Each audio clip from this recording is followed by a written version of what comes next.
Welcome to Silver Sound Guitar. I'm Mark. And I'm John. Today, we're going to help you beginning guitar players out with some more hot tips. We're talking about open chords. Open chords. Cowboy chords. Cowboy chords. That's the internet's favorite chord Yeah. for teaching you beginning guitar, which I strongly disagree with. Absolutely. I mean, this is why we did the 2-note chord thing, right? So what I'm going to say is I'm going to pretend for a second, that you fellow guitarists out there have already watched our 2-note chord video and our power chord video and have kind of gotten real comfy with playing some of that. That way your hand feels a lot better and you can move around the fretboard with ease at this point. What's next? Well, you went camping this summer. There you go. Everybody in your family wanted you to play a song. And all you could do was this fun.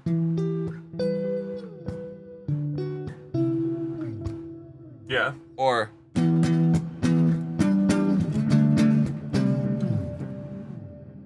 well, that sure is not going to make them excited about classic rock.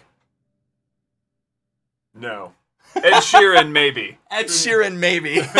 So how do we fix that, John? Let's look at some open chords. What is an open chord? In its, let's try to be as simplistic with this absolutely. as we can be. Okay? So the reason they're called an open chord is because they use open strings. That's wild. Hold on. What do you mean? Show me. So all we're looking at here is just the different chord shapes where you're going to use, like if this is a D chord or maybe an E chord, I'm going to play that 6th string here open while I'm still putting my finger down on some strings. So it doesn't have to be every string, but if I just go, you can hear, yeah. Or if I wanted to play, like I said, that D chord, then I'm going to be playing that D string open.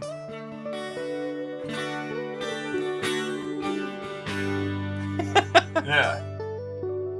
So that's really all it is. You're playing a chord shape that incorporates open strings. Do they all have to be down here? No, but that's where we're going to start. We're going to start kind of in that first position area where you've got that first finger on the first fret kind of idea. So Okay. That's kind of cool. They sound so much different than what we've talked about so far. Yeah. Obviously. Huh. So, yeah. Okay, so here's the first thing. What are the basic chords that you like to teach? Okay, so when I'm starting with open chords, there's a couple of things I'll do. Okay. So first one will be an E minor chord. Let's jump in and see how these are looking. E minor. Yeah, so and usually what I like to do, it doesn't really matter which fingers you use. Like I tell students, I mean, you could play these with your toes. You make the metal? Woo! Yeah, could do that. Woo! Or you could do these two fingers. Okay. I mean, it doesn't matter as long as you get the right notes. So notice here, this is the 5th string 2nd fret, and then the 4th string 2nd fret. Everything else is open. So as a beginning guitar player, this is a great chord to just work on your strumming. Yeah. Because you can. Now, Yeah, exactly. Yeah. So, do you do a strumming exercise with this when you normally teach? Yeah, usually. Okay. And then usually, like, I might add in a really simple chord change. I like this one a lot. Okay. So strumming this from the 5th string down, this is basically just an A suspended, or you might call it an A2 or something like that. But it's a really pretty sounding chord. And if you can just go back and forth between those chords, even just work on your timing.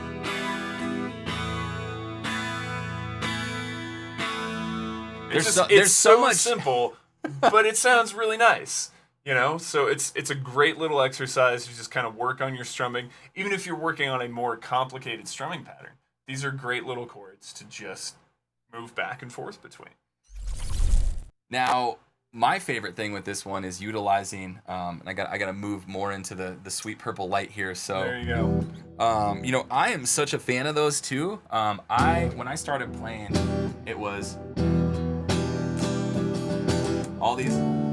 Yeah. Like Neil Young and stuff. Yeah, exactly.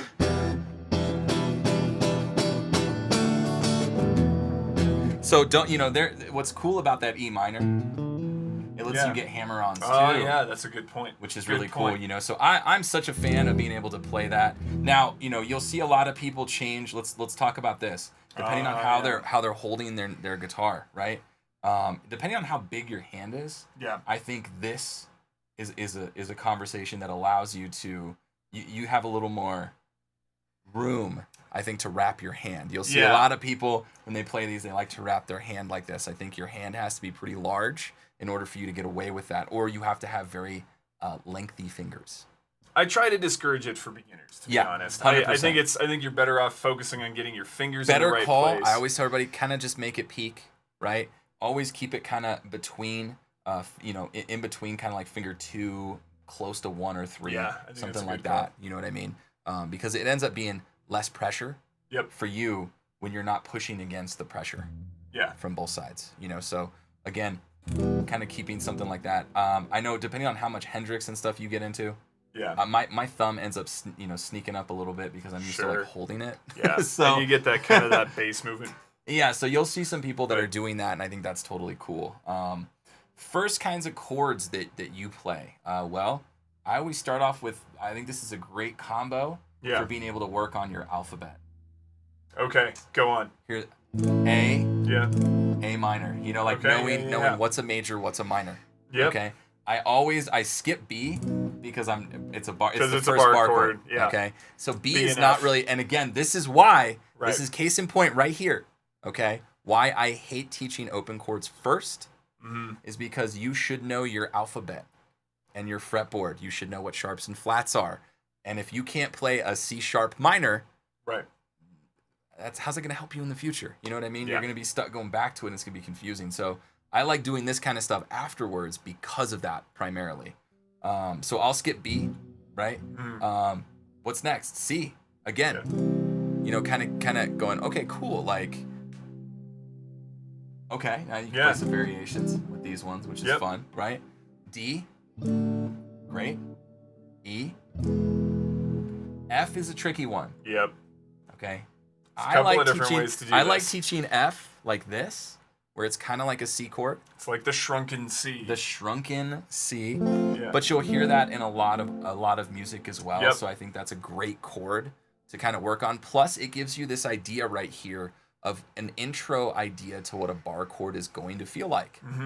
And it's on the dominant pad, essentially, of your finger right here, right? You can kind of see where some of that is. It's like just a little bit, okay? It's kind of on that primary part right there, so that when you get used to having to hold it down across all of these, you're used to the sensation, because it is quite awkward. There's nothing in life that will prepare you for this kind of stuff, really. It's weird. Yeah, absolutely. So, and then obviously ending it, G. I'll do variations with E minor and E. D minor, right? Making sure that you kind of know both of those, and then A minor. And that's kind of the ones that I find myself using the most. Okay. Yeah, that makes a lot of sense. Yeah, I like to do an introduction, really, with to kind of keep chords simple, because sometimes you see all these machinations in the left hand, and people are like, oh my gosh, how do I do this, right? So, like, even just starting with kind of just like that really basic G chord, and then going into a C add 9. Now, there's a question for you. Yeah. Okay? Question for you. If I'm learning some of these more advanced chords, as my first introduction to open chords. Yeah. Is that scary? Is it not scary? What's the deal?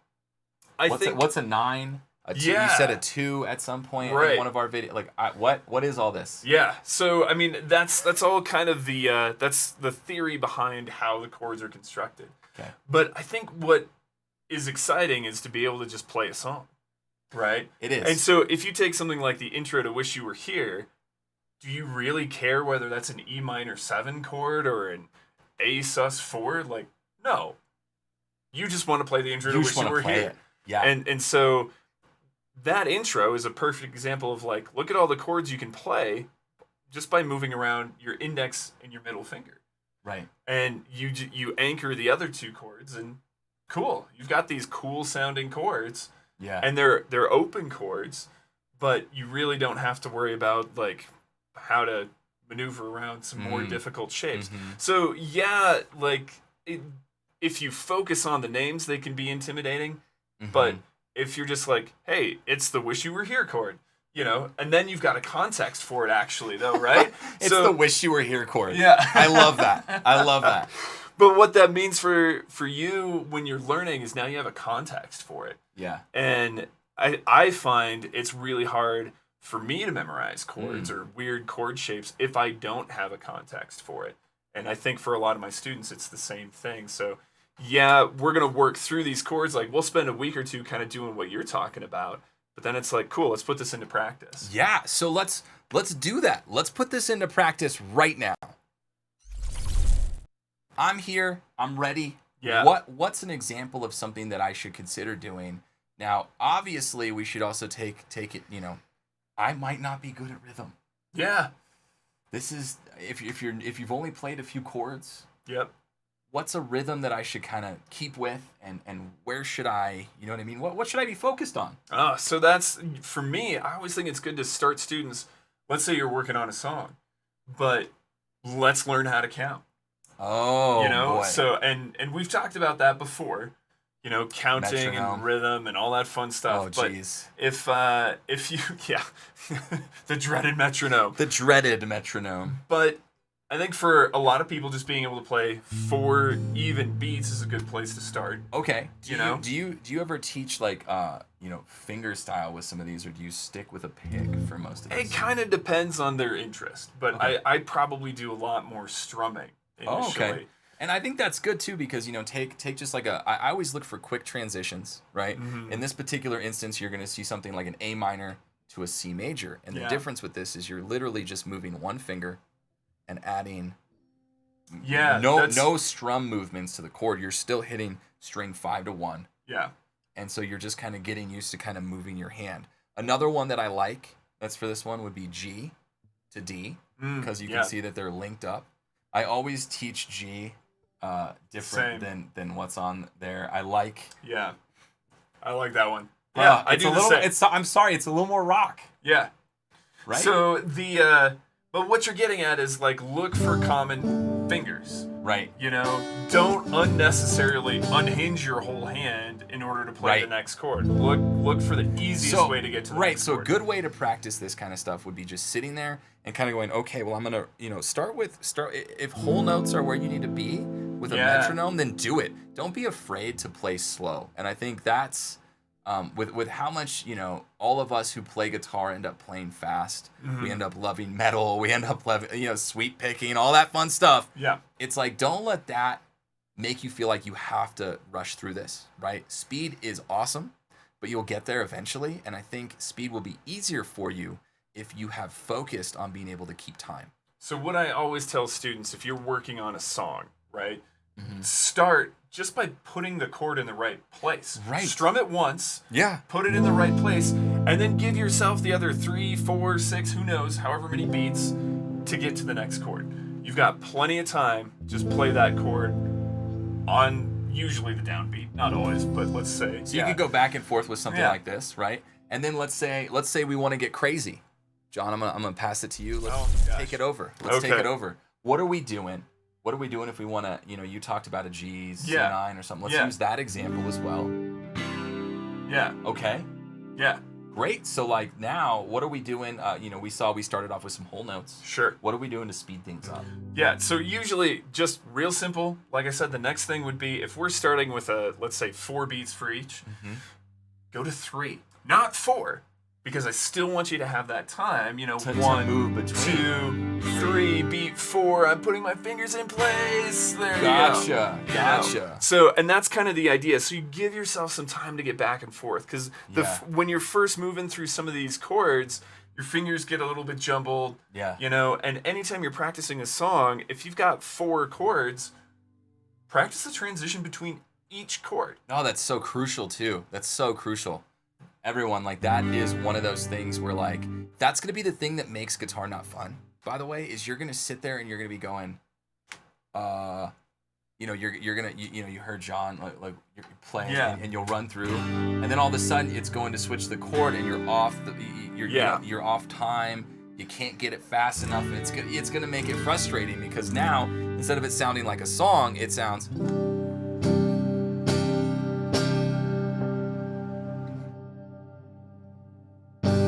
Right. Exactly. And so to circumvent that, I think what John is saying is super crucial, right? Play to where you're comfortable, right? Don't just play where you where you are on guitar at this point. Yeah. Like we were all there, and there's nothing to be ashamed about because you're at a different starting point than someone else, or because you're behind where somebody else is. There's always going to be like 800 people ahead of you, okay? There's always going to be 800 people behind you. So like it doesn't really matter. Yeah. It's a journey for you, right? And you're going to get better every single day that you pick it up. So don't let something like this discourage you from playing just because you don't, you're like, "Oh, it's not sounded like the song yet." Well, give it a couple weeks. Yeah. Right? Put in the time, practice it correctly, right? Hold yourself accountable to that metronome, right? And you're going to get that timing perfect, right? So that example again of like, then you can pick up and go 8th notes. Right. So, and that's where you start adding that upstroke. And again, try only 3 beats. So 1 and 2 and 3 and 4. And because when you start adding those extra rhythm patterns too, you got to think about the right hand and the chord transition. So now still count though. Yeah, definitely still count. So, but as you're trying to think about those things, again, you still need time to make sure your right hand's in the right place, your left hand's in the right place, and everything's lining up. And like I was saying about those chords, let's say I've got a G, that's C add 9, the D, maybe a D sus. Yeah. Make it super cheesy, but we'll do. But if you're looking at that, like realizing that each one of those, the G to C, I gotta practice that and just move those fingers back and forth. Yeah, and the jump doesn't happen as quickly as what John is demonstrating here. By the way, everybody, that is something where you're gonna go, you're gonna overshoot it, you're gonna miss it, you're gonna it's not gonna be pretty for that first couple of hours. Okay. Yeah. Hours, like truth, you know. So, and then if that's the chord progression, the next chord I gotta practice is this one. Well, that's weird because I gotta pick up my pinky, I gotta put these 2 down, and that's kind of the thought process. That's okay, like you're saying, to have that thought process and to think like, where does my finger go next? What do I need to do? How do I get to the next one and bring it all the way around so that I'm going from D to G and then it repeats? And so by doubling those up, that's really where I think to focus your practice when you're working on these chords, because otherwise you're just struggling from chord to chord to chord in a song. And sure, you've got context, but by the time you get to the 3rd or 4th chord, you don't remember how to get back to the first chord. So practical application for how to use open chords, right, or cowboy chords, is going to be exactly what you're hearing right here. You saw a demonstration with that, right? It's pick pairs. Yeah. Pick pairs of chords to start with. Like we had went over. Try to practice your musical alphabet that you can play in your open position, right? A, B, C, D, E, F, G. Yeah. Okay, great. Which of those work? Well, I can modify F, work on that small bar, right? I can leave B out of the equation right now. You're probably not going to get any sharps and flats on this one.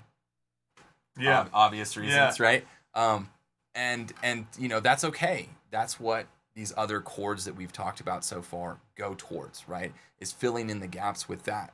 So now you're working on your fretboard knowledge, you're working on your rhythm, you're working on understanding how chords are comprised, basically. We talked about triads in one of our last videos, right? It's like, okay, now you're starting to see the difference between, say, a power chord and this chord. Yeah. Yeah. I like it. Well, hopefully this was useful. Until next time, thank you guys so much for watching. Tell us, what was the worst open chord that you had to learn? F doesn't count. F is not an open chord. Yeah, F doesn't count. What was the worst open chord that you played when you first started your guitar journey? Or if you're still on it, I want to hear about it. Thanks so much, guys.